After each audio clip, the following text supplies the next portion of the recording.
कहते हैं दिल्ली दिल बरों की है, दिल जलों की है। कहते तो ये भी हैं कि दिल्ली दिल फरेबों की भी है। और लकी यानी कि लक्ष्मण लाल अग्रवाल में ये सारे गुण मौजूद थे। लोग उसकी शक्ल को देखकर ही कह देते थे, अबे दिल्ली से हो क्या? लकी वैसे दिखने में स्मार्ट और अट्रैक्टिव था, पर जेब से खस्ता हालत होने की वजह से रहता बेहद सिंपल तरीके से था। शर्ट का रंग उड़ा हुआ और पैंट से पैबंद जुड़ा हुआ। कहने को तो उसकी उम्र के लड़के दिल्ली की सड़कों पर रात को मोटर बाइक दौड़ाते थे, लेकिन लकी उर्फ लक्ष्मण लाल अग्रवाल सिर्फ कमरे से कॉलेज में पढ़ाई और गर्लफ्रेंड डिंपल के साथ थोड़ा वक्त बिताना, फिर कॉलेज से दुकान, दुकान से जब होम डिलीवरी आए तो वहां, और फिर घर चला जाता था। हाँ, कभी कभी जब वो किसी लड़के को खाली सड़क पर मोटर बाइक दंदनाते हुए देखता तो कहता, एक दिन अपना टाइम भी आएगा जब मैं चश्मा लगाकर बैठूंगा और पीछे डिंपल को बैठाऊंगा।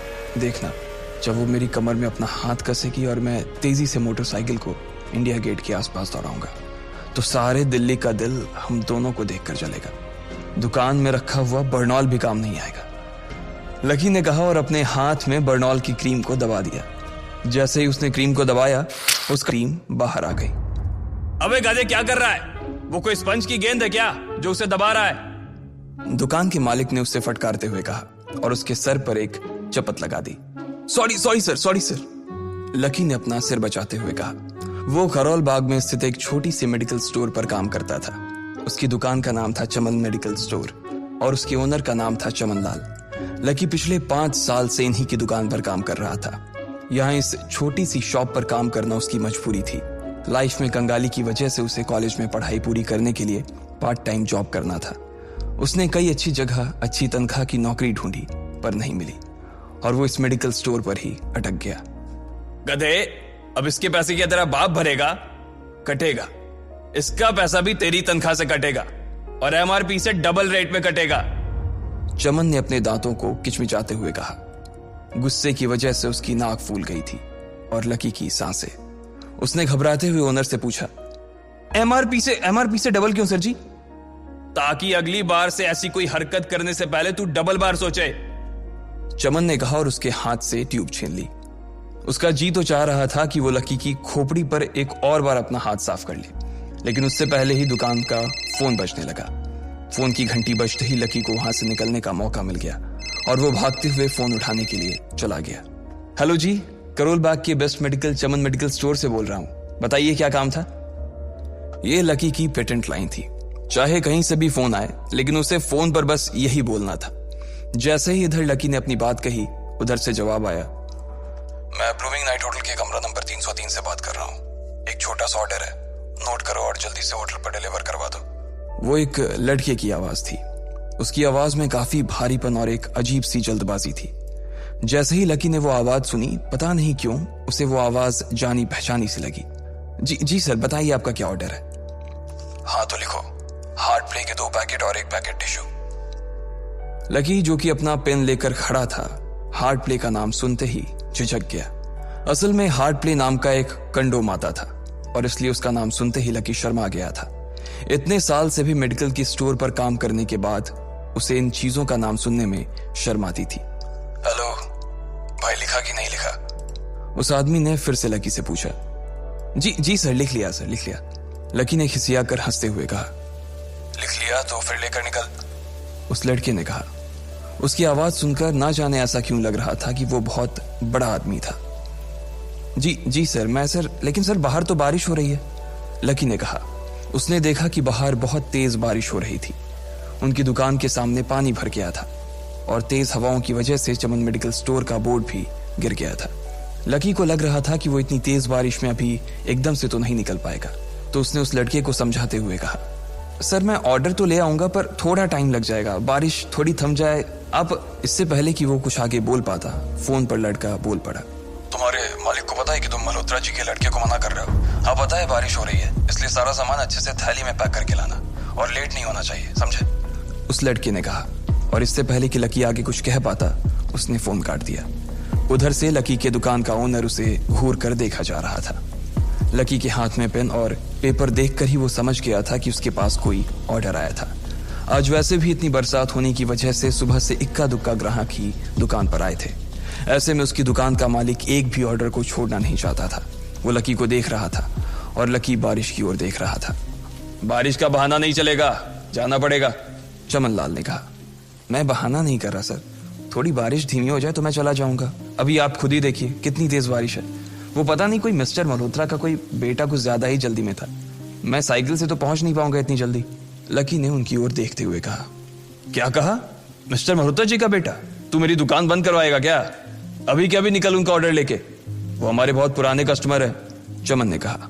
पर लकी ने कहा ही था कि चमन बोला।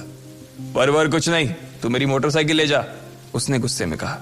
अरे सर जी, 200 के ऑर्डर में मुश्किल से 40 रुपए बचेंगे, इससे 3 गुने का तो पेट्रोल ही लग जाएगा, और अगर गाड़ी रास्ते में बंद हो गई तो अलग से खर्चा, लकी ने समझाते हुए कहा। वो जानता था कि उसका मालिक इन सब बातों पर ध्यान नहीं देने वाला। चमन लाल बोला। कोई बात नहीं, तू जा, चाहे जो हो जाए ग्राहक नाराज नहीं होना चाहिए, और वैसे भी वो मल्होत्रा जी का बेटा है। चमन लाल ने मोटरसाइकिल की चाबी लकी की ओर उछालते हुए कहा। लकी ने चाबी ली। उसे देखकर उसके अंदर मिक्स फीलिंग आ गई। एक तो वो बहुत खुश हुआ कि बड़े दिनों बाद बाइक चलाने को मिलेगी, पर वहीं दूसरी तरफ दुखी इसलिए हुआ कि बाइक मिली भी तो ऐसी तेज बारिश में, अगर खराब हो गई तो इसकी चपत भी उसके सिर पर ही पड़ेगी। वो मुंह लटकाकर रेनकोट और हेलमेट पहनते हुए वहां से निकल गया।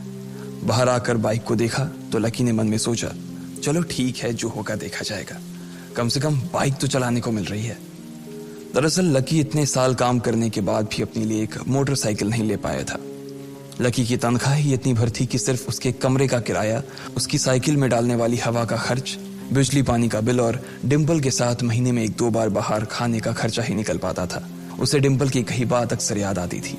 लकी, अगर अगले 2 महीने में तूने बाइक नहीं खरीदी ना तो मैं तेरे से ब्रेकअप कर लूंगी, देखना। असल में डिम्पल को लकी के साथ बाइक पर घूमने की बड़ी तमन्ना थी। लकी की इस उजाड़ जिंदगी में एक वही तो थी जिसके लिए जिंदा रहने को उसका जी चाहता था। जब भी वो उससे बाइक की बात करती तो लकी डिम्पल की इस बात को हंसकर टाल देता था। वो अपने मन में इस बात को अच्छे से जानता था कि डिम्पल उससे बहुत प्यार करती थी और वो उससे कभी छोड़कर नहीं जा सकती थी। वो दोनों एक दूसरे में ऐसे घुले मिले थे जैसे बादल बरसात में घुल जाती है। लकी को डिम्पल बहुत पसंद थी और वो उसके लिए दुनिया जहां की खुशियां खरीद कर ला देना चाहता था।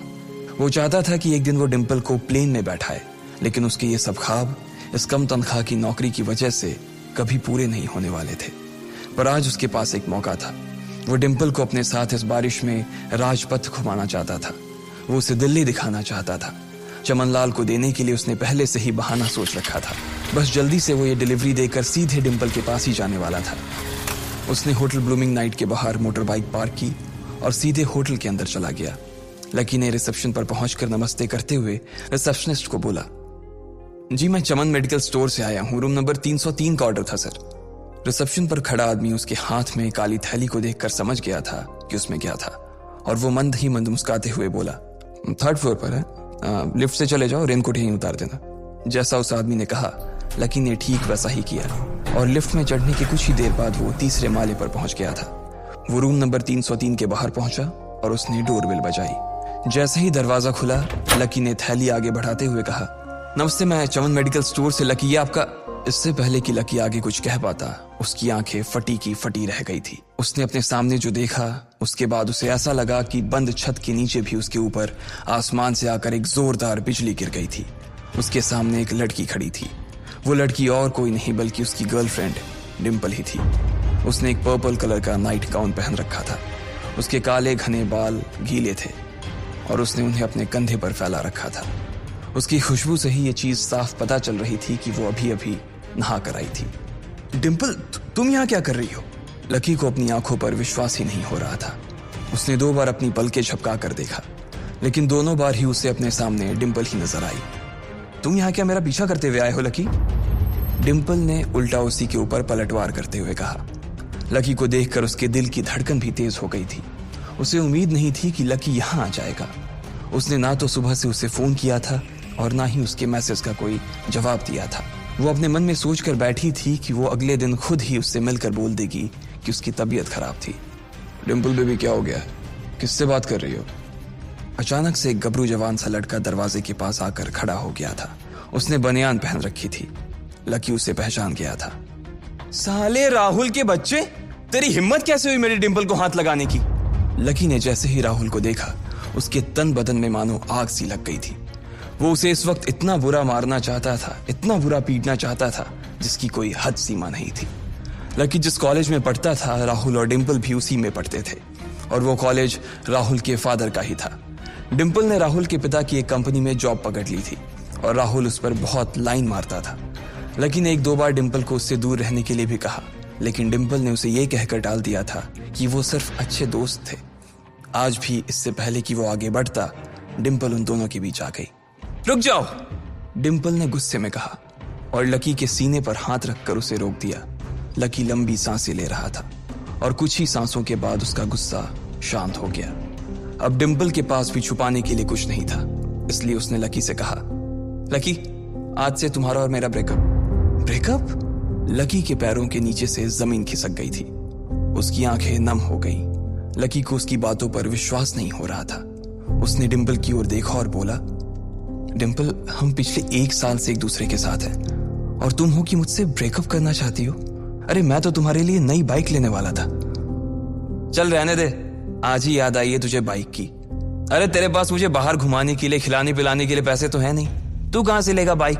और अगर ले भी लेगा तो उसमें पेट्रोल कहां से डलवाएगा? तेरी 8,000 रुपए महीने की नौकरी, उसमें होगा ये सब? लोग हंसते हैं मेरे ऊपर जब मैं सरोजनी में तेरे साथ घूमती हूँ। मैं ऐसी लाइफ नहीं जीना चाहती लकी। मैं तेरी तरह गरीब नहीं रहना चाहती। तूने मुझे फंसाया था, उल्लू बनाया था तूने मुझे, इसलिए मैंने राहुल से मैचअप कर लिया है। आज से यही मेरा बॉयफ्रेंड है। डिंपल ने गुस्से में कहा। अच्छा, तो बेबी ये है तुम्हारा वो बेकार सा एक्स बॉयफ्रेंड? राहुल ने पूछा और डिंपल के बगल में आकर खड़ा हो गया।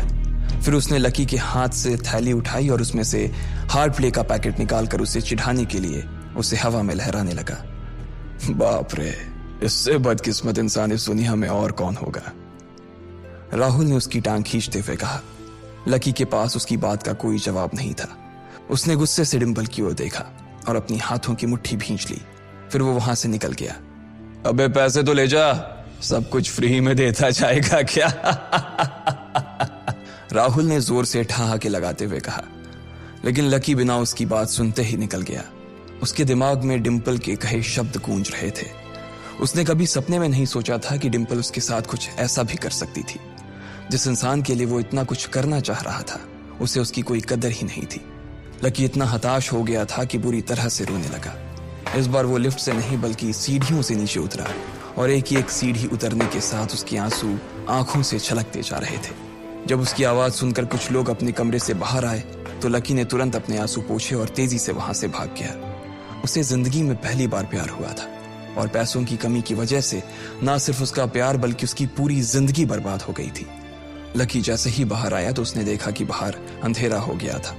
आसमान में तेज बिजली कड़की और बारिश जो थमी थी एकाएक फिर से झमाझम बरसने लगी। ये देख लकी के थमे हुए आंसू एक बार फिर से छलक गए। उसका दिल बुरी तरह से डूब चुका था, लेकिन उसे इस बात की खुशी भी हो रही थी। आखिर आज उसे डिंपल का असली चेहरा नजर आ गया था। वो तो उसके साथ घर बसाने की सोच रहा था, लेकिन अच्छा हुआ कि उसने पहले ही उसका घर बर्बाद होने से बचा लिया। लकी को दुख तो बहुत हो रहा था, पर उसे यह भी लग रहा था कि उसे आगे चलकर यही दुख उसे खुशी देने वाला था। लेकिन एक चीज थी जो लकी को परेशान कर रही थी, वो थी उसकी माली हालत। उसकी जेब इतनी तंग थी कि उसे फटी हुई जेब की पैंट पहनकर घूमना पड़ता था। कभी कभी तो लकी सिर्फ रोटी खाकर दिन काट लेता था। वो कब से कोशिश कर रहा था कि कोई अच्छा काम पकड़ सके, लेकिन उसे कोई काम देने को राजी नहीं था। उसने टूटे हुए दिल को दिलासा देते हुए मन में सोचा कि डिंपल पर खर्च होने वाले पैसे बच जाने से शायद उसके हालत सुधर जाएंगे। पर फिर भी वो रातों रात रईस नहीं हो जाने वाला था। उसने ऊपर आसमान की ओर देखा और जोर से चिल्लाया, अगर इतना ही अनलकी बनाना था तो फिर नाम लकी क्यों रखा भगवान? वो जितनी जोर से चिल्ला सकता था उतनी जोर से चिल्लाया। उसकी आवाज से आसपास खड़े लोग एक बार तो डर गए थे। लकी ऊपर ही देख रहा था और उसके आंसू बारिश के पानी के साथ मिल गए थे। जैसे ही वो फूट कर रोने को था, तभी उसके फोन पर एक मैसेज आया। जैसे ही लकी ने अपना फोन निकालकर उस मैसेज को पढ़ना शुरू किया, उसकी तो आंखें ही चमक गई।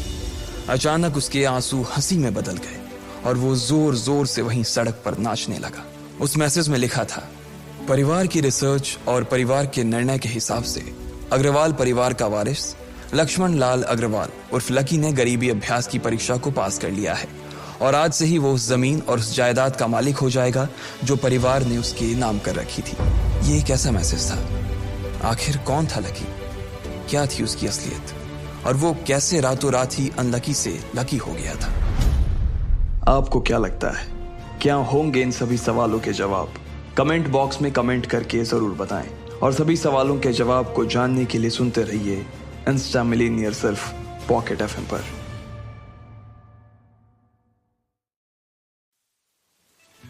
उस मैसेज को पढ़ने के बाद भर बरसात में भी उसका चेहरा सूरज की तरह खिल उठा था। लकी ने इस मैसेज को पढ़कर खत्म किया ही था कि उसके फोन पर बारिश की बूंदें जमा होने लगी थीं। लकी ने थोड़ी देर की खुशी मनाने के बाद याद किया कि वो सच में गरीब नहीं था। असल में उसके परिवार ने उसे एक परीक्षा में डाल रखा था जिसका नाम था गरीबी अभ्यास परीक्षा। इस परीक्षा के तहत लकी को अग्रवाल खानदान में उसके नाम की जमीन और जायदाद पर तभी हक मिलने वाला था जब वो इस परीक्षा को पास कर लेता। अचानक से उसे याद आया कि वो गरीब नहीं था बल्कि गरीब होने की परीक्षा दे रहा था। हालांकि परीक्षा देते देते उसे 8 बरस हो चुके थे, इसलिए उसे एहसास होने लगा था कि वो कभी परीक्षा को पास ही नहीं कर पाएगा और हमेशा हमेशा के लिए गरीब ही रह जाएगा। अच्छा हुआ चली गई, अब मिलना कभी। लकी ने होटल की तीसरी मंजिल की ओर देखा और पानी के अंदर ही अपना पैर पटक दिया। वो डिंपल को कोस रहा था। उसने अपनी मोटरसाइकिल उठाई और फिर से चमन मेडिकल स्टोर जाने के लिए मुड़ने लगा। अगले दिन जब लकी की आंख खुली तो वो सीधा उठा और तैयार होकर शहर के सबसे बड़े बैंक न्यू सिटी बैंक पहुंच गया। न्यू सिटी बैंक न सिर्फ शहर का सबसे बड़ा बैंक था बल्कि वो सबसे अमीर बैंक भी था। वहां पर शहर के सबसे अमीर लोगों के ही पैसे जमा किए जाते थे। लकी वहां पैसे को निकलवाने के लिए जा रहा था। New city bank south Delhi में बसा हुआ था और उसके दरवाजे के बाहर महंगी से महंगी गाड़ी खड़ी थी। भाई, अब इसमें से कौन सी नई गाड़ी लेगा? लकी ने मन ही मन सोचा। उसे यकीन नहीं हो रहा था कि कल तक तो वो एक मोटरसाइकिल तक नहीं खरीद पा रहा था और आज वो एक कार, और वो भी इतनी महंगी कार खरीदने की सोच रहा था। फिर उसने अपनी नजर गाड़ी पर से हटाई और बैंक के अंदर जाने लगा। उसने देखा कि बाहर बहुत भीड़ थी और महंगे से महंगे कपड़े पहने लोग बैंक के अंदर जा रहे थे। कहाँ दवाओं की बदबू और कहाँ ये खुशबू। उसने एक बहुत ही गहरी सांस के अंदर ज्यादा से ज्यादा खुशबू को समेटने की कोशिश करते हुए अपने मन में सोचा, लेकिन अगले ही पल उसके मन में संकोच पैदा हो गया था। रातों रात लकी की किस्मत तो बदल गई थी, लेकिन उसके कपड़े नहीं बदल पाए थे। इतने बड़े बैंक में वो वही कपड़े पहनकर आ गया था जो वो अक्सर अपने काम पर पहनकर जाता था। पैसे लेते ही ना सबसे पहले नए कपड़े खरीदने हैं, लकी ने अपने आप से कहा और फिर बैंक के अंदर दाखिल होने लगा। जैसे ही उसने दरवाजे को धक्का दिया, उसे आवाज आई, आउच!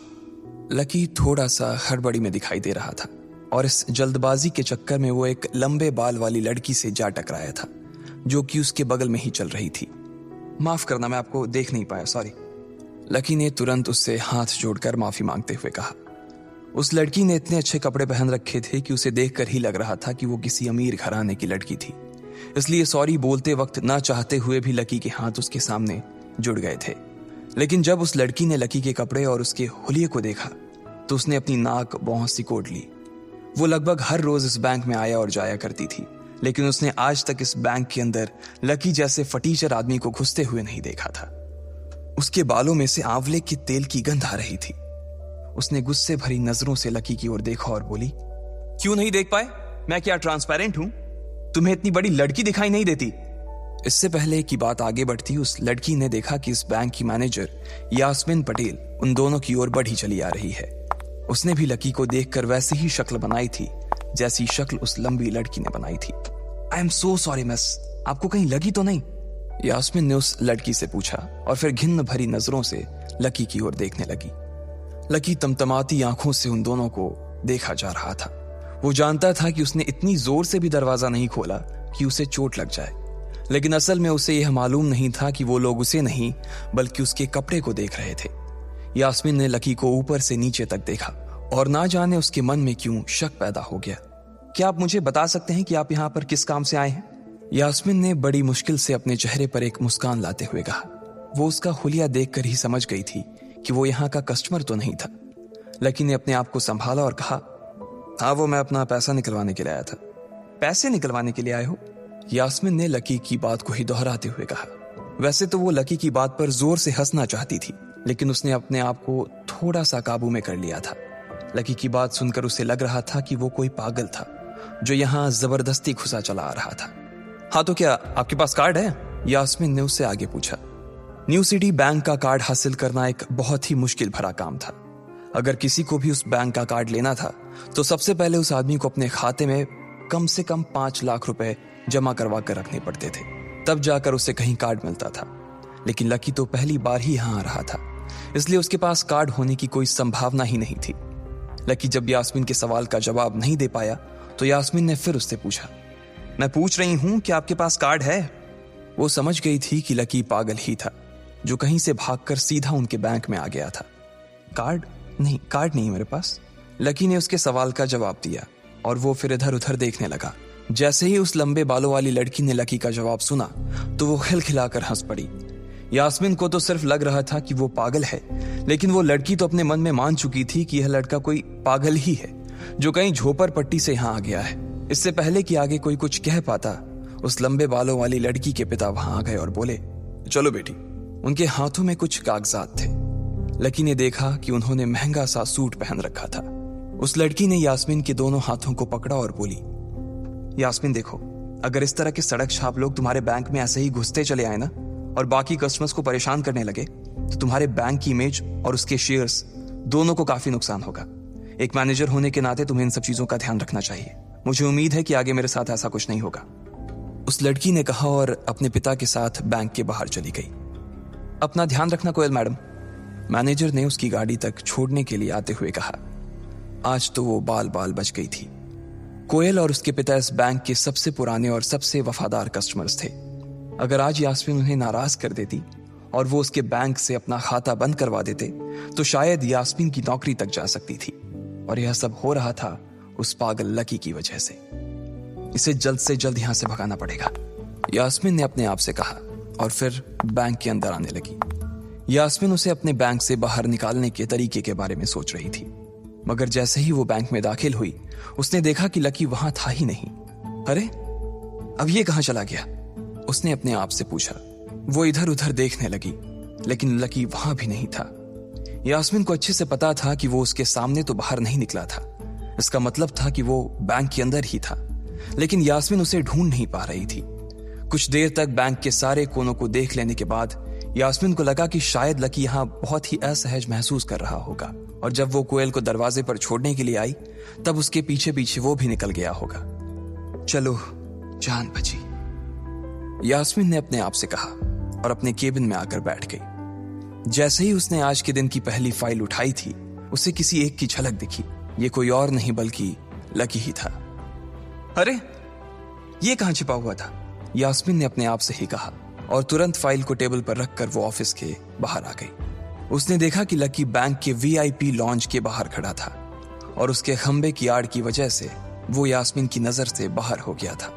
अब यास्मीन को तो वो मिल गया था, लेकिन उसके लिए उससे भी बड़ी एक और मुसीबत खड़ी हो गई थी। लकी जिस कमरे के बाहर अभी खड़ा था उस कमरे के अंदर शहर के सभी रईस लोगों का उठना बैठना था। बैंक के सिलसिले में या फिर किसी दूसरे काम के सिलसिले में वो सभी लोग यहीं आकर बात किया करते थे। उस कमरे के अंदर जो लोग बैठे थे उन सबके करोड़ों रुपए इस बैंक के खाते में जमा थे। अब अगर ऐसे में लकी वहां घुस जाता तो सब लोग मिलकर यास्मीन की गर्दन पर चढ़ जाते।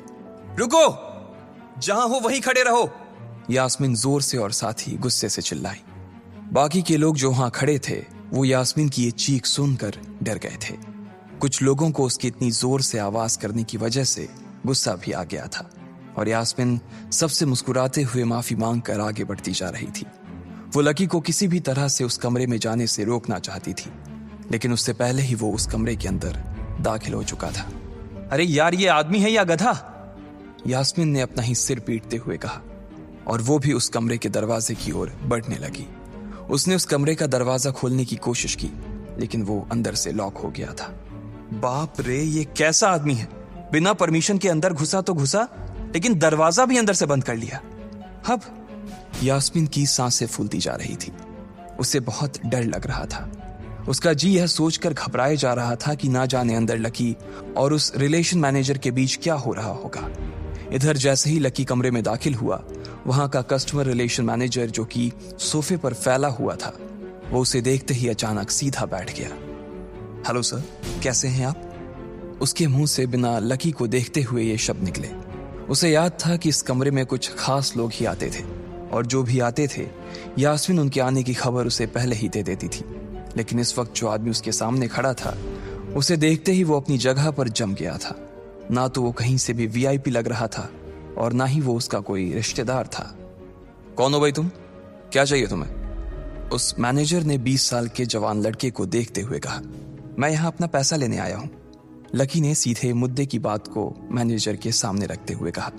तुम्हारे पास हमारा सुप्रीम कार्ड है? मैनेजर ने उससे ऊपर से नीचे तक देखा और पूछा। नहीं नहीं, मेरे पास कोई कार्ड नहीं है, लकी ने कहा। तो फिर हम तुम्हें कोई पैसा नहीं दे सकते। चलो अभी दरवाजा खोलो और सीधा बाहर निकलो, मैनेजर ने कहा और सोफे पर से उठ गया। नहीं, मैं अपना पैसा लिए बिना नहीं जाऊंगा यहां से, लकी भी जिद पर अड़ गया। अरे बोला ना, बिना कार्ड वाले को पैसा नहीं मिलता है, और वो भी पैसा होगा तब तो मिलेगा ना, मैनेजर ने उसके करीब आते हुए कहा। अरे पैसा है तभी तो निकालने आया हूं सर, लकी ने कहा। देख, फालतू की बहस मत कर सुबह सुबह, वरना मैं सिक्योरिटी को बुला लूंगा तो वो लोग मार मार कर बाहर निकालेंगे तुझे। लकी यह सुनकर घबरा गया था। मैनेजर के चेहरे का गुस्सा उसे साफ नजर आ रहा था, लेकिन ऐसा भी नहीं था कि वो झूठ बोल रहा था। भले ही उसके पास कार्ड नहीं था, लेकिन इसका मतलब ये नहीं था कि वो अग्रवाल खानदान का लड़का नहीं था। जैसे जैसे मैनेजर उसकी ओर बढ़ता चला जा रहा था, लकी का डर भी बढ़ता जा रहा था। मैनेजर को लग रहा था कि वो कोई संकी था और वो उसे धक्का मारकर बाहर निकालने के लिए आगे बढ़ ही रहा था कि अचानक घबराए हुए लकी के दिमाग में एक आइडिया आया। फिंगरप्रिंट! उसने अपना अंगूठा कमरे में मौजूद उस मैनेजर के सामने उठाते हुए कहा। फिंगरप्रिंट? कौन सा फिंगरप्रिंट? मैनेजर ने चौंकते हुए पूछा। अरे अरे, आपने कहा ना कि आपको कार्ड चाहिए, पर मेरे पास कार्ड नहीं है, फिंगरप्रिंट है, और मुझे मालूम है कि आपके यहाँ फिंगरप्रिंट से भी पैसे निकलते हैं। यह कहते ही लकी ने एक राहत की सांस ली थी, लेकिन मैनेजर को यह समझ नहीं आ रहा था कि आखिर लकी को फिंगरप्रिंट की जानकारी मिली कैसे। तुम फिंगरप्रिंट यूज करना चाहते हो? मैनेजर ने लकी को घूरते हुए पूछा। लकी की शक्ल और उसका हुलिया मैनेजर के लिए उसकी बातों से मेल नहीं खा रहा था। हाँ, मैं फिंगरप्रिंट यूज करना चाहता हूं सर, लकी ने सीना चौड़ा करते हुए कहा। उसे इस तरह देख तो मैनेजर और भी कंफ्यूज हो गया था। मैनेजर ने सोचा कि उसे एक चांस देना चाहिए, इसलिए उसने लकी को फिंगरप्रिंट इस्तेमाल करने की इजाजत दे दी थी। वो अपनी टेबल के पास गया और उसके दराज में फिंगरप्रिंट वाली मशीन ढूंढने लगा। 2-3 ड्रॉर में झांकने के बाद आखिरकार उसे वो मशीन मिल गई थी। चुपचाप यहां पर अपना अंगूठा लगाओ, मैनेजर ने मशीन को आगे बढ़ाते हुए लकी से कहा। लकी ने अपनी फटी हुई पैंट के पिछले हिस्से में अपना अंगूठा पोंछा और फिर उस मशीन पर लगा दिया। 2 सेकंड बाद मशीन में से एक आवाज आने लगी। उसके अंदर एक लाल बत्ती चल रही थी और वो जोर जोर से बीप कर रही थी। देखा, तुम्हारा फिंगरप्रिंट मैच नहीं कर रहा है। मैंने पहले ही बोला था कि कोई खाता नहीं है इस बैंक में तुम्हारा। मैनेजर ने लकी को ऐसे देखा जैसे वो कोई बड़ा अपराधी था। मैनेजर उसकी पैंट की ओर देखने लगा। उसे लग रहा था कि लकी ने अपनी जेब में कोई हथियार छुपा रखा था और वो मैनेजर को बेवकूफ बना रहा था। इससे पहले कि लकी अपनी जेब से कोई बंदूक या बम निकालता, मैनेजर ने अपना फोन निकाला और पुलिस का नंबर लगाने लगा। लकी ने उसकी स्क्रीन पर देख लिया था कि वो 100 नंबर पर फोन लगा रहा था। लकी बुरी तरह से घबरा गया था। वो बहुत ही उत्साह और जोश में अंदर तक तो चला गया था, लेकिन उसे मालूम नहीं था कि वो इतनी बड़ी मुसीबत में फंसने वाला है। अब आगे क्या होने वाला था? क्या लकी उसे पुलिस को बुलाने से रोक पाता? कहीं उसे कोई फेक मैसेज तो नहीं आया था? लकी कैसे इन मुसीबत से बाहर निकलेगा? आपको क्या लगता है, क्या होंगे इन सभी सवालों के जवाब? कमेंट बॉक्स में कमेंट करके जरूर बताएं, और सभी सवालों के जवाब को जानने के लिए सुनते रहिए इंस्टा मिलीनियर सिर्फ पॉकेट एफएम पर। लकी बैंक के अंदर दाखिल तो हो गया था, लेकिन जब मैनेजर ने उससे पैसे निकालने के लिए कार्ड मांगा तो उसके पास कार्ड नहीं था। उसकी फटेहाल हालत देखकर पहले ही मैनेजर को गुस्सा आ रहा था, और उसमें लकी ने ये डिमांड रख दी थी कि वो फिंगरप्रिंट से पैसे निकलवाना चाहता था। लेकिन पानी तब सर के ऊपर से निकल गया जब उंगली मैच नहीं हुई। मैनेजर ने फोन निकाला और पुलिस को फोन लगाने लगा। अरे अरे, ये क्या कर रहे हो? देखिए सर, मेरी बात सुनिए, मैं कोई क्रिमिनल नहीं हूं। हो सकता है मैंने गलत उंगली लगा दी हो, बस आप मेरे को एक लास्ट बार फिंगरप्रिंट लगाने दो प्लीज, लकी ने उसके सामने हाथ जोड़ते हुए कहा। देख, ये उंगली भी अगर नहीं लगी ना तो फिर ये मत कहना कि मैं अगली उंगली भी ट्राई करके देखता हूं। बार बार ऐसा नहीं चलने वाला है। अगर ये वाली काम नहीं की तो मैं सीधा पुलिस को फोन करने वाला हूं अभी, मैनेजर ने लकी को धमकाते हुए कहा। उसने अपने एक हाथ में मशीन और दूसरे हाथ में मोबाइल फोन पकड़ा हुआ था। उसने अपने स्क्रीन पर पुलिस का नंबर खोल रखा था और उसका अंगूठा हरे बटन पर ही टिका हुआ था। इधर लकी ने अपने सीधे हाथ की उंगली को अपने पैंट से साफ किया और भगवान का नाम लेकर उसे उस मशीन पर लगा दिया। जैसे ही उसकी उंगली उस मशीन पर पड़ी, अब की बार फिर मशीन से एक आवाज आई और वो चमक कर हरी हो उठी। तभी मैनेजर के मोबाइल पर एक मैसेज आया। मैनेजर ने उस मैसेज को पढ़ना शुरू किया। Verification successful. खाता 1, नाम लक्ष्मण लाल अग्रवाल, खाता नंबर 01104। जैसे ही मैनेजर ने इस मैसेज को देखा, उसकी आंखें फटी की फटी रह गई थी। उस मशीन पर चमकती लाइट को देखते हुए लकी की आंखें भी चमक आई थी।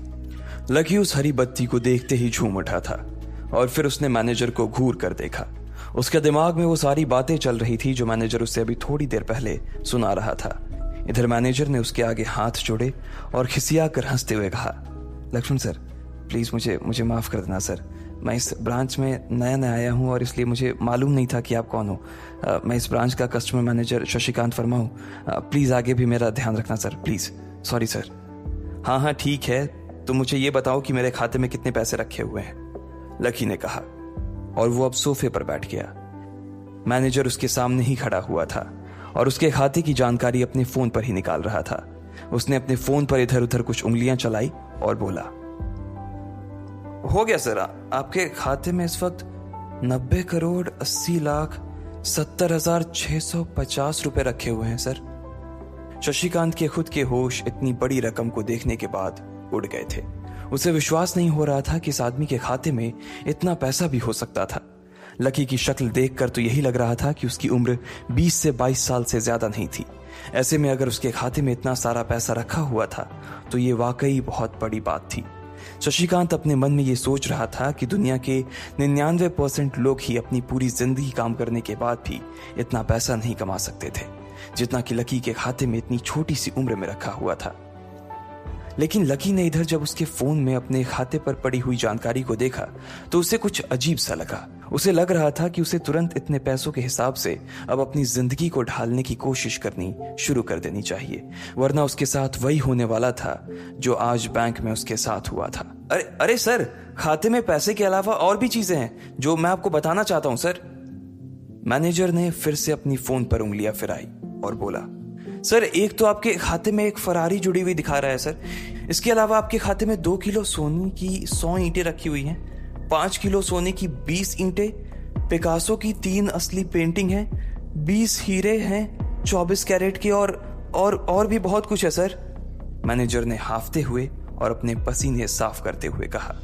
इतना सारा धन देखने के बाद शशिकांत की आंखें तो बाहर ही निकल आई थी। उसने कभी लकी जितना अमीर आदमी अपनी जिंदगी में नहीं देखा था। जितना पैसा और सोना और जायदाद उसके पास था, उसका 10% भी इस ब्रांच में किसी और के पास नहीं था। ठीक है, चलो मुझे एक कार्ड दे दो तुम, लकी ने अपने दोनों हाथों को अपने सिर के पीछे रखते हुए कहा।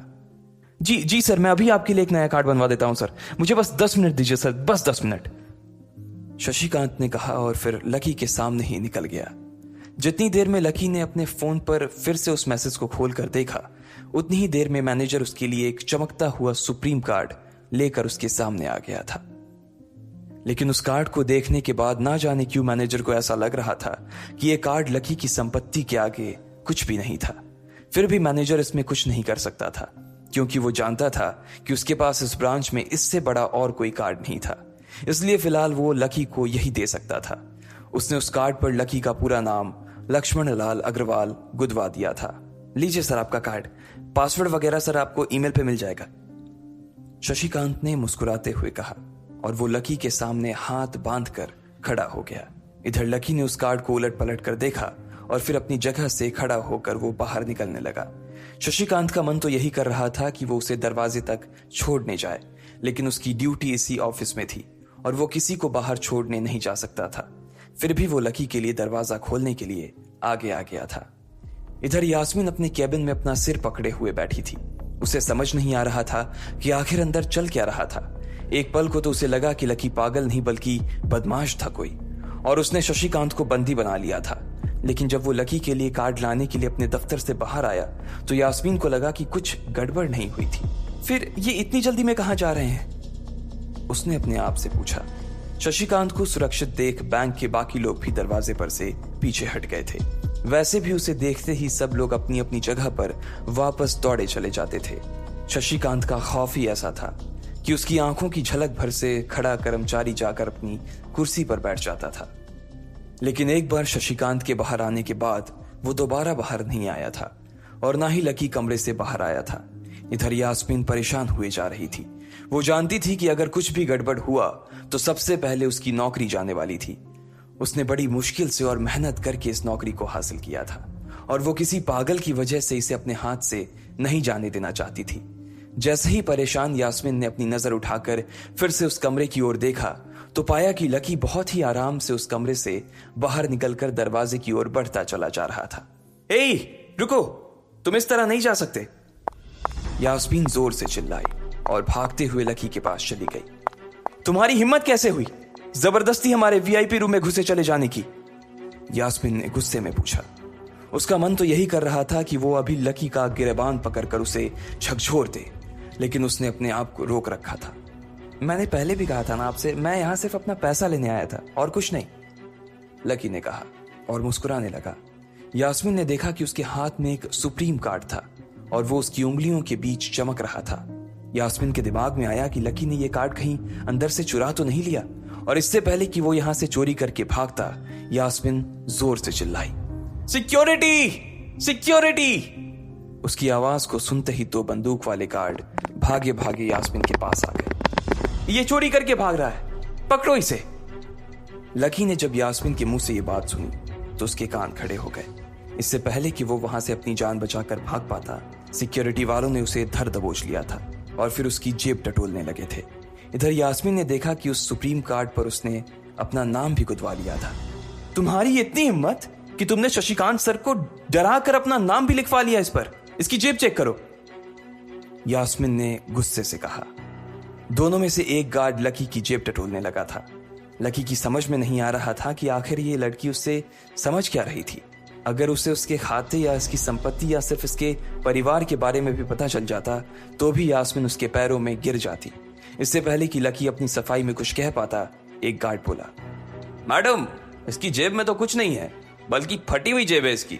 तभी उसकी बात सुनकर दूसरे सिपाही ने कहा, मैडम, हो सकता है ये इसी जेब में चाकू रख कर लाया हो और उसको निकालते वक्त उसी चाकू से इसकी जेब फट गई होगी। मुझे तो ऐसा ही लग रहा है। दूसरे सिपाही ने अपनी लड़खड़ाती जबान में बोला, अरे पागल हो क्या? ये सब आप लोग क्या बोल रहे हो? शशिका। इससे पहले कि लकी आके कुछ बोल पाता, एक गार्ड ने उसके दोनों हाथों को मरोड़ दिया था। इधर यास्मीन अपने मन में सोच रही थी कि अगर वो चाकू लाया था तो फिर वो चला कहां गया था। बाप रे! अचानक से यास्मीन की आंखें बड़ी सी हो गई थी। उसे लगा कि लकी ने उस चाकू से शशिकांत का खून कर दिया था। यास्मीन ने तुरंत अपना फोन निकाला और पुलिस को फोन मिलाते हुए कहा, हेलो पुलिस स्टेशन, मैं न्यू सिटी बैंक से बोल रही हूँ। हमारे बैंक में एक सनकी चोर घुस आया है और उसने हमारे कस्टमर मैनेजर का खून कर दिया है। आप प्लीज जल्दी आ जाइए सर। यास्मीन ने घबराते हुए कहा और फोन रख दिया। तब तक दोनों गार्ड ने लकी को नीचे घुटनों के बल बैठा दिया था और उसके सिर पर बंदूक तान दी थी।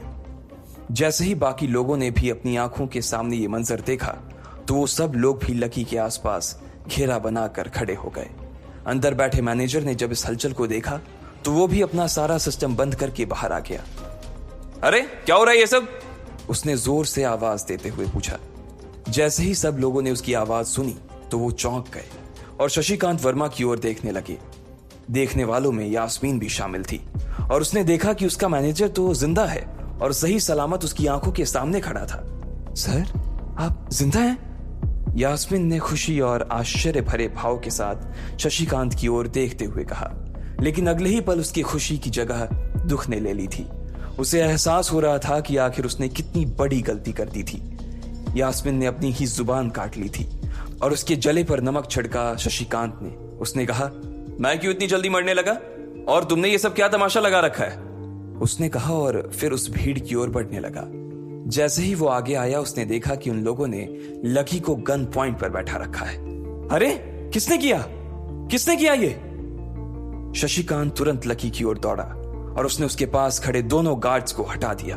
फिर लकी को उठाने के लिए उसने अपना हाथ उसकी ओर बढ़ा दिया और बोला, sir I am really sorry sir, इस बेवकूफी के लिए मैं आपसे माफी मांगता हूं sir. I am really sorry sir. Shashikant उसके पैरों में ही गिरने को हो गया था।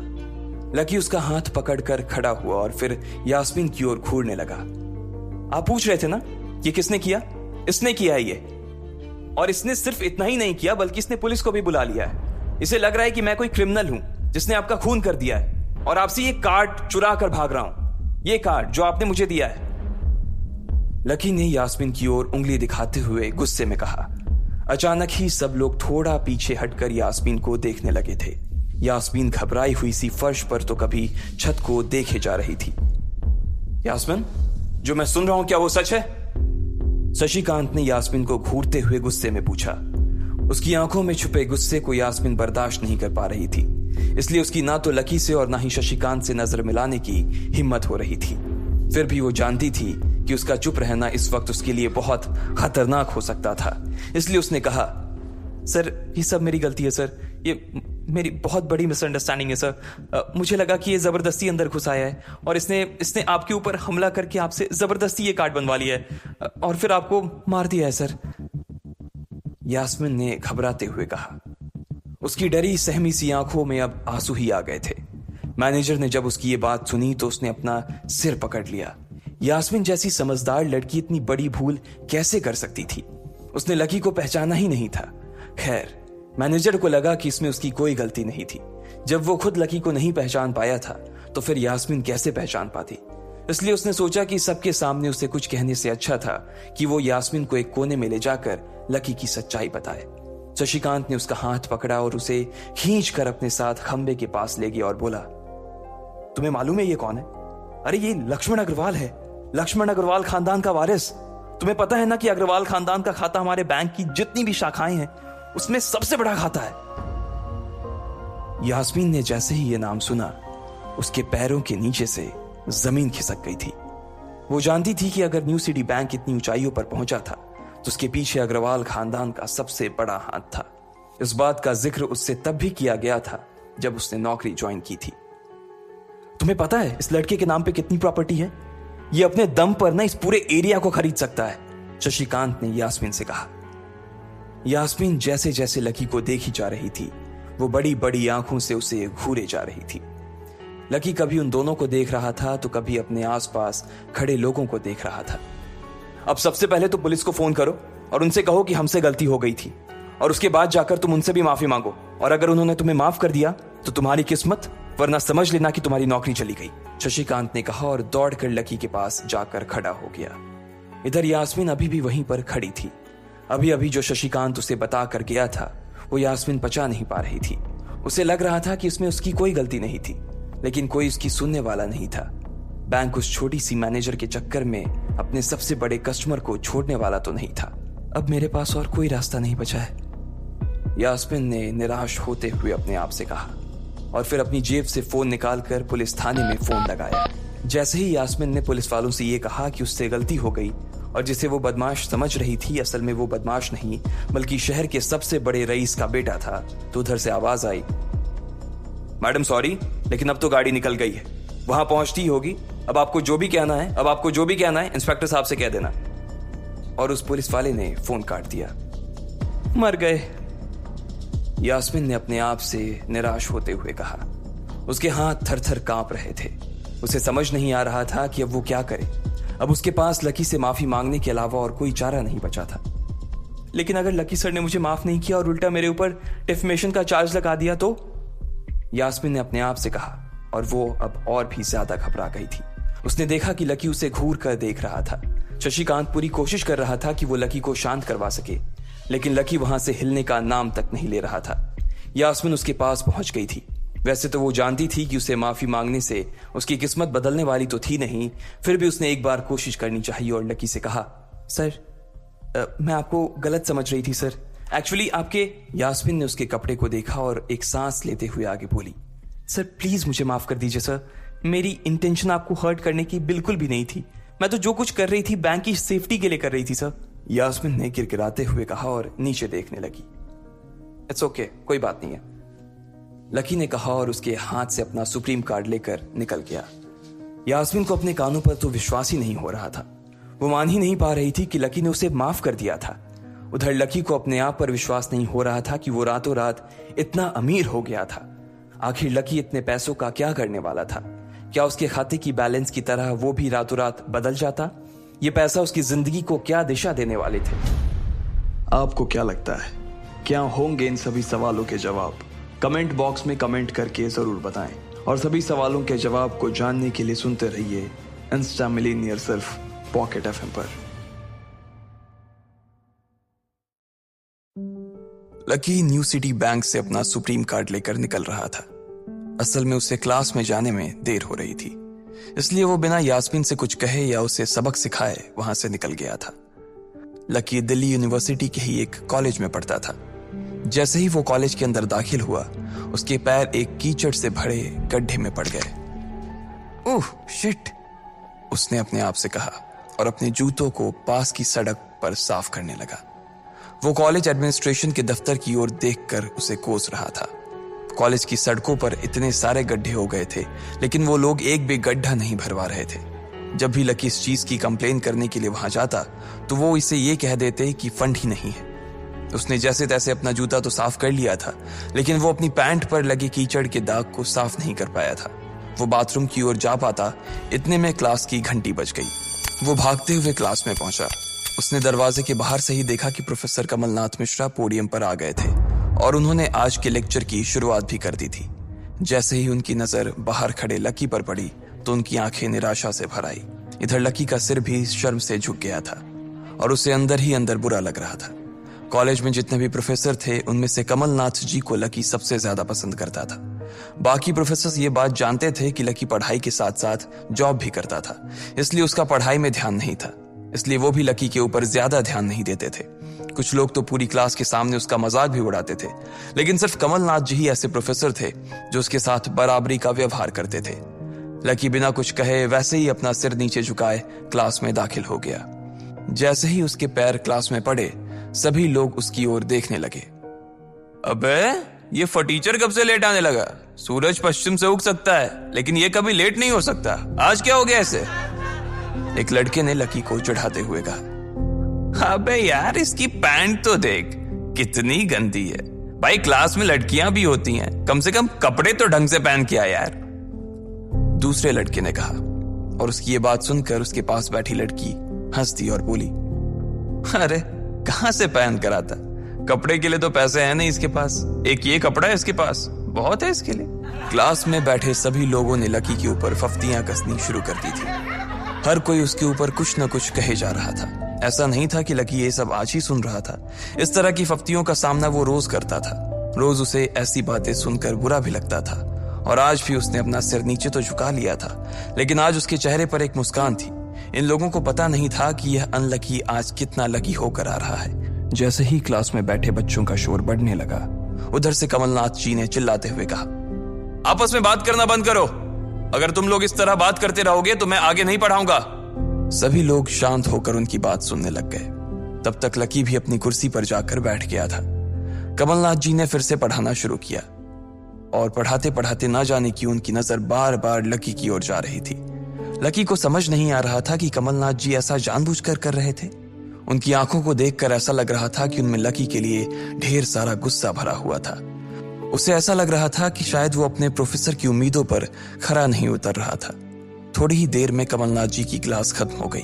बच्चों, आज की क्लास यही खत्म होती है। कल आप सबको क्या काम करके लाना है वो मैंने यहाँ लिख दिया है। कल मिलते हैं आप सबसे, कमलनाथ जी ने कहा और क्लास के बाहर चले गए। जैसे ही वो बाहर गए, पीछे वाले दरवाजे से किसी की आवाज आई, डिंपल।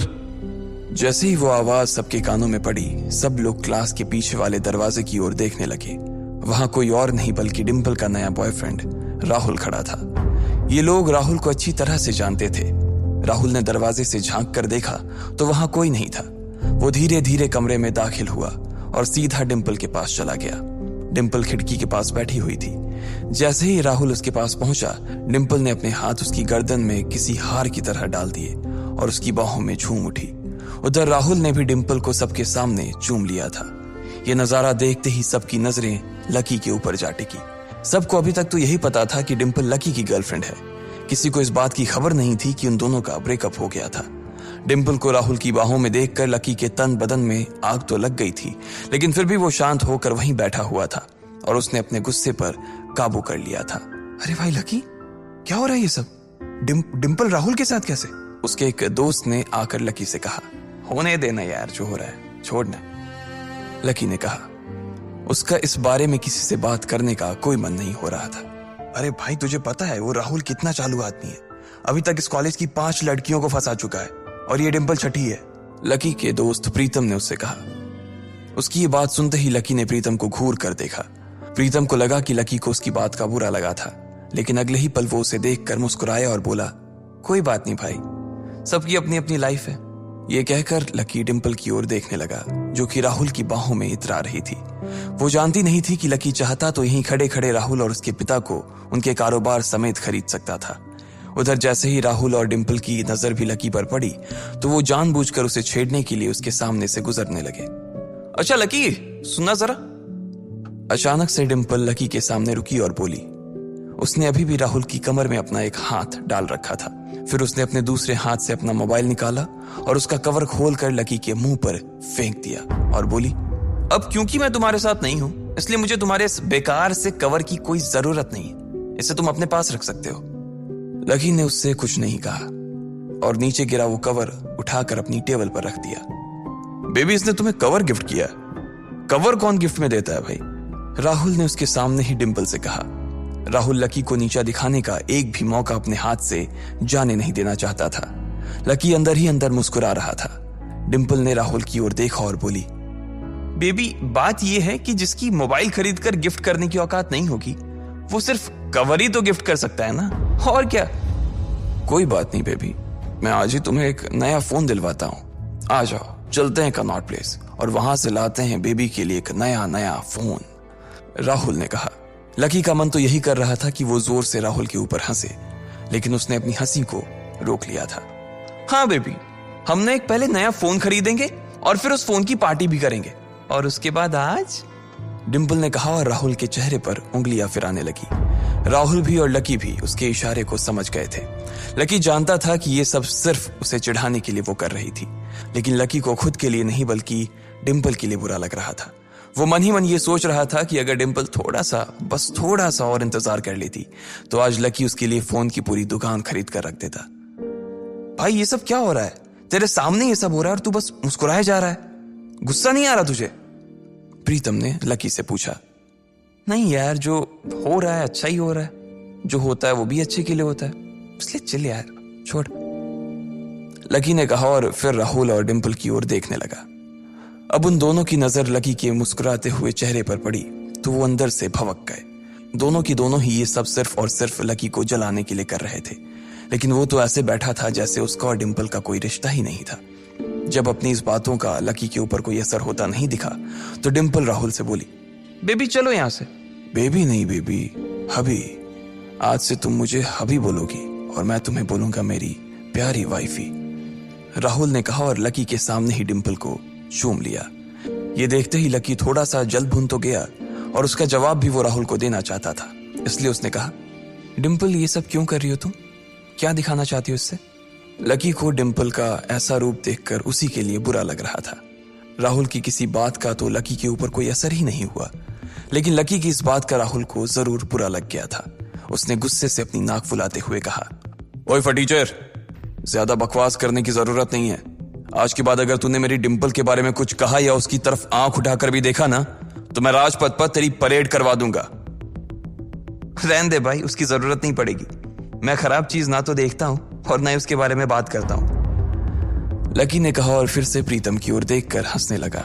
जिस तरह से लकी आज राहुल के मुंह पर जवाब फेंक कर मार रहा था, प्रीतम को तो विश्वास ही नहीं हो रहा था कि ये वही लकी है जो उसका दोस्त हुआ करता था। उधर राहुल उसका जवाब सुनकर गुस्से से लबरेज हो रहा था। वो लकी को सबक सिखाने के लिए अपना घूंसा तान कर उसकी दिशा में बढ़ा ही रहा था कि इतना ही में पीछे से एक लड़की की आवाज आई, डिम्पल। सब लोगों ने फिर से उस आवाज की ओर देखा। वहां पर एक थोड़े छोटे कद की लड़की खड़ी थी और वो गुस्से से डिम्पल की ओर देख रही थी। उसकी आंखों पर चश्मा लगा था और उसके बाल खुले हुए थे। अब तू हद से आगे बढ़ती जा रही है डिम्पल। लकी जैसे लड़के को छोड़कर तू इस एक नंबर के लफंगे लड़के के साथ पड़ी है। तुझे तो कॉलेज के किसी गड्ढे में जाकर डूब मरना चाहिए। साक्षी, क्या कह रही है तू? जुबान संभाल अपनी, डिंपल ने कहा। राहुल के बारे में बुराई नहीं बल्कि लकी के बारे में अच्छी बातें सुनकर डिंपल का मन खराब हो गया था। जब डिंपल लकी के साथ थी तो उसकी साक्षी से भी अच्छी दोस्ती थी। साक्षी एक बहुत ही सुलझी हुई लड़की थी। जब भी डिंपल और लकी के बीच किसी बात को लेकर झगड़ा होता तो डिंपल उसे सुलझाने के लिए अक्सर साक्षी की ही मदद लेती थी। मैं जो कह रही हूं ना सही कह रही हूं। तुझे सीरियसली शर्म आनी चाहिए डिंपल। मैंने कभी नहीं सोचा था कि तू ऐसी लड़की निकलेगी। लकी जैसा बंदा ना तुझे कहीं नहीं मिलेगा, साक्षी ने कहा और एक कदम आगे आ गई। इधर लकी ने देखा कि साक्षी की बात सुनते ही राहुल के कान खड़े हो गए थे, लेकिन वो सच बोल रही थी, इसलिए राहुल भी कुछ नहीं कर सकता था। साक्षी लकी के पास आकर खड़ी हुई और बोली, तू इतनी जल्दी कैसे भूल गई यार? लकी तेरे लिए हर टफ टाइम में खड़ा रहा था। जब भी तू बीमार होती थी और तेरे खड़े होने की भी हालत नहीं होती थी तो बेचारा तेरे लिए खाना बनाता था, तेरे कपड़े धोता था और तो और तेरे लिए दवाई तक लेके आता था। तुझे याद है ना जब हम हिमाचल घूमने गए थे और तेरे पैर में मोच आ गई थी तो ये बेचारा अपनी नौकरी छोड़कर भागा भागा रात में हमारे पास आ गया था। इतना प्यार किया इसने तुझसे और तू इसे छोड़कर जा रही है, साक्षी ने कहा। अपने लिए साक्षी के मुंह से इतना सब कुछ सुन लेने के बाद लकी ने अपनी गर्दन नीचे झुका ली थी। उसे डिंपल के साथ बिताए वो सारे लम्हे याद आ रहे थे। वो डिंपल के ऊपर जान छिड़कता था। उसका बस चलता तो वो डिंपल को अपनी हथेलियों पर लेकर घूमता। भले ही उस वक्त उसके पास पैसे नहीं थे, लेकिन वो फिर भी डिंपल की छोटी सी छोटी डिमांड को पूरा करने के लिए अपनी जान लगा देता था। जो कवर डिंपल ने उसके मुंह पर फेंक कर मारा था, वो कवर को खरीदने के लिए लकी ने 3 दिन तक ओवर टाइम किया था। लकी को जैसे ही ये सब याद आया, उसकी पलकों की कोरे भींग गई थी। इधर साक्षी की बात पूरी नहीं हुई थी। उसने आगे कहा, अरे ये लकी अपनी छोटी सी सैलरी में से भी रोज तेरे गोलगप्पे के लिए पैसे निकाल लेता था। तुझे नहीं पता है, मुझे पता है कि आज भी एक बाइक खरीदने के लिए बंदा तेरे लिए पैसे जुटा रहा था। रोज दाल और रोटी खा रहा है सिर्फ इसलिए ताकि तुझे बाइक पर घुमा सके, और तू ऐसे आदमी को नीचा दिखाने की कोशिश कर रही है। ये सब सुनकर डिंपल का चेहरा ही बुझ गया था। उसे भी साक्षी की कही बातें दिल पर लग रही थी, लेकिन इस वक्त वो राहुल के साथ थी और उसका हाथ राहुल की कमर में था। वो चाह कर भी राहुल के खिलाफ ना तो कुछ बोल सकती थी और ना ही कुछ सुन सकती थी, इसलिए उसने अपने बचाव में कहा, हाँ तो ये तो इसका प्रॉब्लम है ना। मैंने इससे पहले ही कहा था कि ये मेरा प्यार अफोर्ड नहीं कर पाएगा, तो फिर ये मेरे साथ इतना आगे क्यों बढ़ा? आज अगर मैं चीज सैंडविच खा सकती हूं तो फिर मैं बिना घी वाली रोटी क्यों खाऊं? लकी डिंपल की ये बात सब सुन रहा था और उससे पहले कि वो कुछ जवाब देता, अचानक ही उसका फोन बज उठा। उसने मोबाइल निकाल कर देखा तो पाया कि किसी अनजान नंबर से उसे फोन आया था। साक्षी और डिंपल के बीच हो रही बहस के बीच ही लकी फोन उठाने के लिए वहां से निकल गया। देखा कितनी बदतमीजी से उठ के चला गया। चलो अभी। डिंपल ने राहुल के हाथ को कसकर पकड़ा और निकल गई। इधर फोन पर लकी कुछ बोलता उससे पहले ही दूसरी तरफ से आवाज आई, बहुत हो गया लक्ष्मण, अब बस घर आ जा जल्दी से। यह आवाज सुनते ही लकी एक पल में उसे पहचान गया था। उसके दिमाग से डिंपल के सारे ख्यालात चले गए थे और सिर्फ उस आवाज को सुनकर ही उसकी आंखें भीग आई थी। आखिर किसकी थी वो आवाज? किसका फोन आया था लकी को जो उसका घर पर इंतजार कर रहा था? क्यों आखिर लकी की आंखें भीग आई थी? आपको क्या लगता है, क्या होंगे इन सभी सवालों के जवाब? कमेंट बॉक्स में कमेंट करके जरूर बताएं और सभी सवालों के जवाब को जानने के लिए सुनते रहिए इंस्टा मिलीनियर सिर्फ पॉकेट एफएम पर।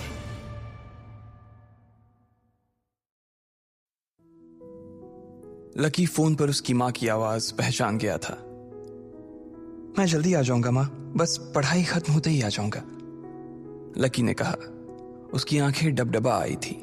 इससे पहले कि वो आगे और कुछ बोल पाता, उसकी मां ने कहा, बस अब कितना पढ़ेगा, तू अब जल्दी से आ जा, मैंने तेरे लिए एक लड़की भी ढूंढ रखी है, मां ने कहा।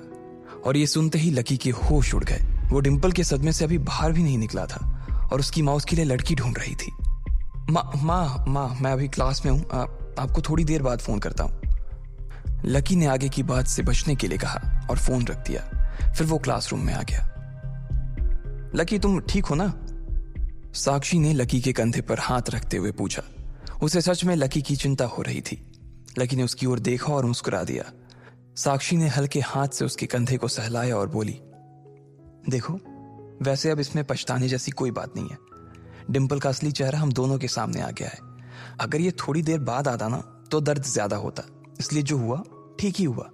तुम्हें ऐसी लड़की के लिए परेशान नहीं होना चाहिए लकी। कोई जरूरत नहीं है तुम्हें दुखी होने की। लकी ने सिर्फ हाँ में अपना सिर हिलाया और अपनी मुस्कान को और थोड़ा सा बड़ा कर लिया। साक्षी के उसके कंधे पर हाथ रखने की वजह से लकी को अच्छा महसूस हो रहा था। कम से कम उसके आसपास कोई तो था जिस पर वो विश्वास कर सकता था।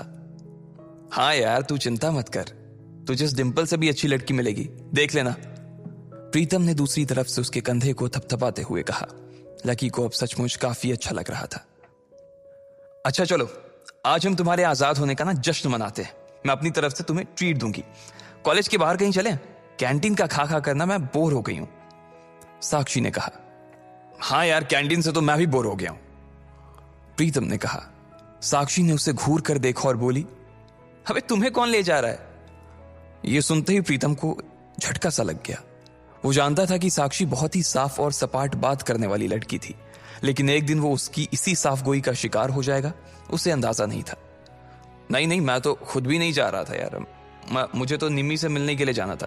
मैं तो बस बता रहा था कि मैं भी बोर हो गया हूं कैंटीन का खा खा कर, प्रीतम ने अपनी ओर से सफाई देते हुए कहा। हाँ, लेकिन ट्रीट तुम मुझे नहीं, मैं तुम्हें दूंगा, पर आज नहीं, किसी और दिन। और इस बार हम उस चमन पाव भाजी वाले के पास नहीं जाएंगे, उससे थोड़ी दूरी पर सामने वाली लेन में जो रेस्टोरेंट है ना, सन एंड मून, वहां चलकर खाना खाएंगे, लकी ने कहा और अपनी जगह से खड़ा हो गया। साक्षी ने जब उसके मुंह से सन एंड मून का नाम सुना तो उसके कान खड़े हो गए। उसे उम्मीद नहीं थी कि लकी को डिंपल के जाने के बाद इतना बड़ा झटका लगेगा। जितना पैसा लकी 10 दिन में कमाता था, साक्षी ने सुना था कि सन एंड मून में उतना पैसा सिर्फ एक बार में ही पूरा हो जाता था। उसे विश्वास नहीं हो रहा था कि लकी इतना बड़ा कदम उठा लेगा। वो झिझक कर हंस पड़ी और बोली, हाँ ठीक है, मतलब ठीक है, मैं इंतजार करूंगी। वैसे तुम्हें एक बात बताऊं लकी, मैं ना अभी तक सन एंड मून के अंदर गई नहीं हूं। साक्षी के चेहरे पर हल्की सी शर्म आ गई थी। साक्षी को लगा कि लकी ने सिर्फ जज्बात में बहकर यह बात बोल दी थी कि वो उसे सन एंड मून में ट्रीट देने वाला था, लेकिन उसे मालूम नहीं था कि वो साक्षी को जिंदगी भर भी अगर वहां खिलाता तो भी उसकी जायदाद पर कोई असर नहीं होने वाला था। ठीक है, तो फिर मिलते हैं, फिर बाय लकी, साक्षी ने कहा और वहां से निकल गई।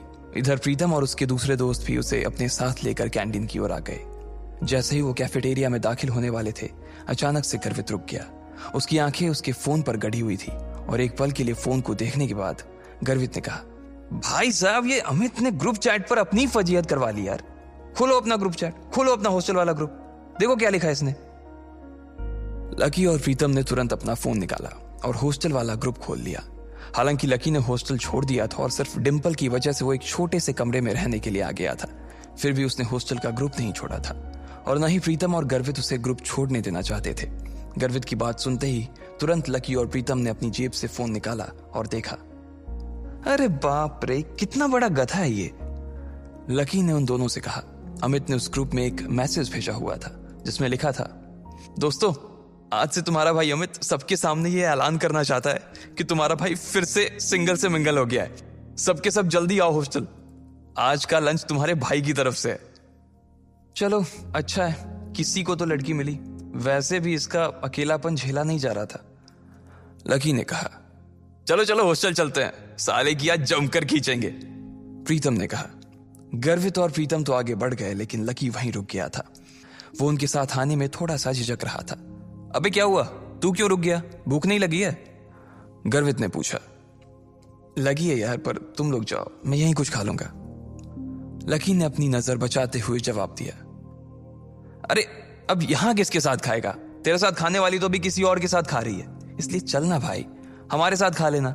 वैसे भी अमित ने पूरे ग्रुप को बुलाया है और पूरे ग्रुप में तू भी तो आता है, प्रीतम ने कहा।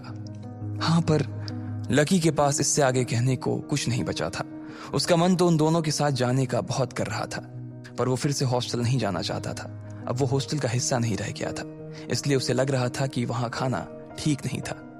भाई मुझे मालूम है तू क्या सोच रहा है, लेकिन तुझे मालूम है कि हम क्या सोच रहे हैं, गर्वित ने कहा। क्या सोच रहा, लकी ने उत्साह में पूछा। प्रीतम और गर्वित दोनों मुस्कुराने लगे और लकी को देखकर बोले, आज के आज ही हम तेरा कमरा खाली कर देंगे, गर्वित ने कहा।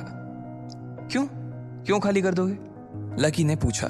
क्योंकि तू फिर से हमारे साथ रहने के लिए आने वाला है साले, प्रीतम ने खुशी से उसके कंधे पर हाथ रखा और उसे खींचकर अपने साथ लाने लगा।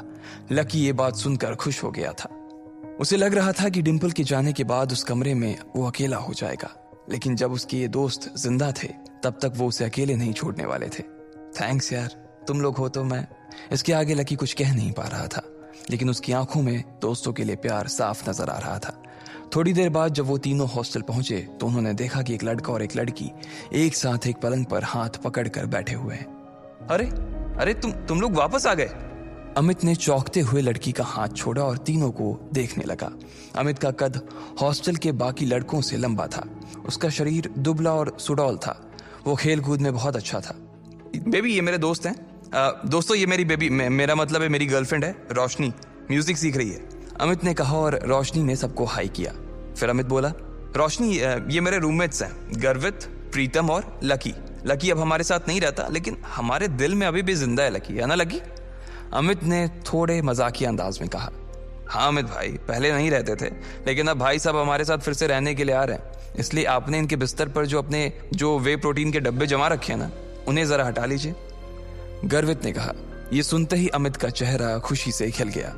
वो चाहता तो यही था कि लकी, जो कि उन सबकी जान था, वापस आ जाए, लेकिन वो ऐसे अचानक से वापस क्यों आ रहा था इस बात का उसे अंदाजा नहीं था। इसलिए उसने पूछा, पर क्या हुआ भाई, लैंडलॉर्ड से लड़ाई वड़ाई हो गई क्या? नहीं यार, ऐसा कुछ नहीं है, लकी ने धीमी आवाज में कहा। प्रीतम समझ गया था कि लकी को आगे की बात करने में शर्म आ रही थी, इसलिए इससे पहले कि अमित आगे कुछ बोलता, प्रीतम ने उसका बचाव करते हुए कहा, अरे भाई, लाइफ है, कभी धूप कभी छांव, चलता रहता है। तू ज्यादा सवाल मत कर यार, पलंग खाली कर यार जल्दी, प्रीतम ने कहा और रोशनी की ओर इशारा कर दिया। अमित समझ गया था कि वो उसके सामने इस बारे में कुछ बात नहीं करना चाहता था। अमित ने भी कुछ नहीं कहा और उन पांचों के बीच एक खामोशी छा गई।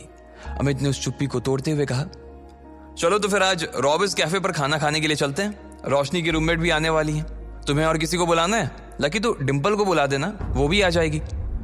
अमित ने जैसे ही ये कहा, गर्वित और प्रीतम उसे गुस्से से देखने लगे। प्रीतम ने तो अपना सिर ही पकड़ लिया था। अमित की मोटी बुद्धि में उसके छोटे छोटे इशारे कभी नहीं घुस सकते थे। ये बात वो अच्छी तरह से समझ गया था। इधर लकी और डिंपल के बारे में सिर्फ उन तीनों को ही नहीं, बल्कि पूरे हॉस्टल को पता था। अमित को यह बात मालूम थी कि लकी डिंपल को कभी किसी अच्छी जगह खाने पर नहीं ले जा पाता था, इसलिए उसने सोचा कि उसको ये मौका भी वो अपनी तरफ से ही दे दे।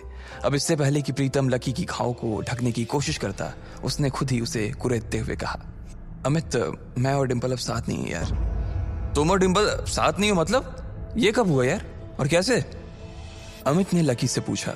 उसका मुंह सवाल पूछने के बाद भी खुला का खुला ही रह गया था। अब जो हो गया सो हो गया ना यार, सब आज ही जानना है क्या तेरे को? गर्वित ने उसे फटकारते हुए कहा। अमित समझ गया था कि इस बारे में बात करने के लिए सही मौका नहीं था। अमित, हमें निकलना चाहिए यार। मेरी रूममेट्स का मैसेज आया है कि वो लोग निकल चुकी हैं। वो लोग पहले से ही बहुत भूखी हैं, और अगर हमने उन्हें वेट कराया ना तो वो मुझे ग्रिल करेंगी यार, रोशनी ने कहा।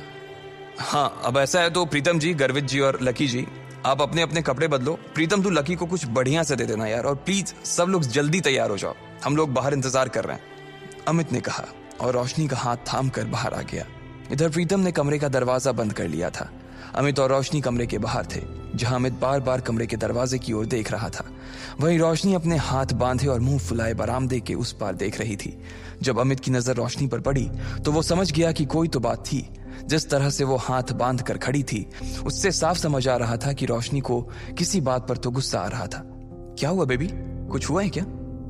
अमित ने पूछा। नहीं कुछ नहीं यार, बस ऐसे ही, रोशनी ने कहा और अपना चेहरा दूसरी ओर घुमा लिया। बोलो ना बेबी, क्या हुआ? मेरी कोई बात बुरी लग गई क्या आपको? अमित ने फिर से पूछा। रोशनी ने एक बार के लिए उसे देखा और फिर एक गहरी सांस लेते हुए बोली, तुम्हें ऐसा नहीं लगता कि तुम्हारे ये जो रूममेट्स हैं ये बहुत ही एवरेज हैं? मतलब तुम खुद को देखो ना गर्वित की शक्ल अच्छी है, ना प्रीतम की पर्सनालिटी में कोई अपील है, और चलो लकी तो फिर भी थोड़ा बहुत अच्छा लगता है, लेकिन वो जिस तरह से रहता है, जिस तरह के कपड़े पहनता है, उससे साफ दिखता है कि उसकी जेब टाइट है। अब ऐसे लोगों को मैं अपने रूममेट्स के सामने कैसे ले जाऊंगी यार, बताओ? अमित को उसकी बात सुनकर मन ही मन काफी अजीब लगा। हम सिर्फ खाना खाने ही तो जा रहे हैं, हम कोई ब्लाइंड डेट थोड़ी सेट कर रहे हैं इनके और तुम्हारे रूममेट्स के बीच, तो तुम फिर इतना परेशान क्यों हो रही हो? तुम्हें ऐसा लग रहा है कि मेरे रूममेट बाहर इतनी दूर इतनी धूप में सिर्फ खाने के लिए आ रही हैं? अमित, तुम सच में डम्ब हो। अरे उन्होंने भले ही मेरे फेस पर ये बात ना कही हो, लेकिन मैं जानती हूँ ना कि वो सिर्फ तुम्हारे रूममेट्स के लिए मिलने आ रही हैं। क्या पता किसी को कोई पसंद आ जाए तो। मैंने तुम्हारी फोटो दिखाई थी, तुम्हें देखते ही सबकी जुबान ऐसे ही लप होने लगी थी, और उन्हें लगा कि तुम्हारे रूममेट्स भी तुम्हारे जैसे ही होंगे, इसलिए वो भी मुझे उन सबको भी खाने पर लाने के लिए कह रही थी। रोशनी ने चिढ़ते हुए कहा, हाँ बेबी सॉरी, मुझसे गलती हो गई, मैंने तुम्हें बताया नहीं कि मेरे रूममेट्स बायोलॉजी सेक्शन से हैं। अमित ने कहा, असल में वो था सपोर्ट कोटा से, लेकिन वहां पर जगह नहीं थी, इसलिए उसे लकी की डोरमेट्री में शिफ्ट कर दिया गया था। अब इससे मैं क्या करूं? तुम ये सब मुझे अब बता रहे हो। मैं लंच ही कैंसिल कर देती हूँ, बोल दूंगी कि अमित का ट्रेनिंग सेशन शुरू हो गया है। रोशनी ने फिर से चिढ़ते हुए कहा, अरे नहीं यार नहीं, प्लीज ऐसा मत करो। अमित ने उसके आगे हाथ जोड़ते हुए कहा, अगर ऐसा हो जाता तो प्रीतम और गर्वित उसकी नाक में दम कर देते। वो दिखता पहलवान सा था, लेकिन उसे इन दोनों से बहुत डर लगता था। तो फिर ठीक है, अब वहां इनके साथ जो कुछ होगा ना, उसके लिए तुम मुझे ब्लेम मत करना प्लीज, रोशनी ने कहा। और इससे पहले कि अमित उससे आगे कुछ कह पाता, रोशनी का फोन बज उठा। हेलो, हाँ कोयल, अच्छा तुम लोग पहुंच गए? हाँ हाँ, इतनी भी क्या जल्दी है यार, जब तुम मिलोगे तो खुद ही देख लेना। अच्छा तुम्हारे सिर पर चोट? अच्छा अच्छा, ठीक है, हम बस आ ही रहे हैं, रोशनी ने कहा और फोन रख दिया। ये कोयल वही कोयल थी जो आज सुबह ही लकी से बैंक में टकराई थी। वो रोशनी की बहुत अच्छी दोस्त थी और इन सब में सबसे अमीर। इतने में गर्वित, प्रीतम और लकी कमरे से बाहर आ गए। इधर 3 सुंदर सी बन ठन के आई हुई लड़कियां एक टेबल पर पहले से ही बैठी हुई थीं। उनकी शक्ल, सूरत और कपड़े देखकर ये पता चल रहा था कि वो पैसे वाले घरों से थी। उनमें से एक लड़की का चेहरा छोटा और गोल सा था, आंखें बड़ी बड़ी और चमकीली सी थी। उन तीनों में सबसे सुंदर वही थी। कोयल, तुम्हारे सिर पर लाल सा क्या लगा हुआ है? कहीं कोई चोट वोट लगी थी क्या? एक लड़की ने कोयल से पूछा। कोयल ने तुरंत अपना फोन निकाला और फिर अपने सिर पर लगी चोट को देखने लगी और कहा, हाँ यार, आज सुबह मैं अपने पापा के साथ न्यू सिटी बैंक गई हुई थी, तो वहां पे एक गधे से टकरा गई। इतना बेवकूफ आदमी ना मैंने अपनी जिंदगी में नहीं देखा, मन तो कर रहा था उसका मुंह नोच लूं, कोयल ने कहा। अब इधर कोयल लकी को कोस रही थी, जबकि दोनों इस बात से अनजान थे कि फिर से उनका सामना होने वाला है। आखिर क्या धमाका होगा जब कोयल और लकी फिर से एक दूसरे के सामने आएंगे? क्या वो लकी की इंसल्ट करेगी, वो भी उसके दोस्तों के सामने, या फिर लकी उससे इस बार जवाब देगा? आपको क्या लगता है, क्या होंगे इन सभी सवालों के जवाब? कमेंट बॉक्स में कमेंट करके जरूर बताएं। और सभी सवालों के जवाब को जानने के लिए सुनते रहिए इंस्टा मिलीनियर सिर्फ पॉकेट FM पर।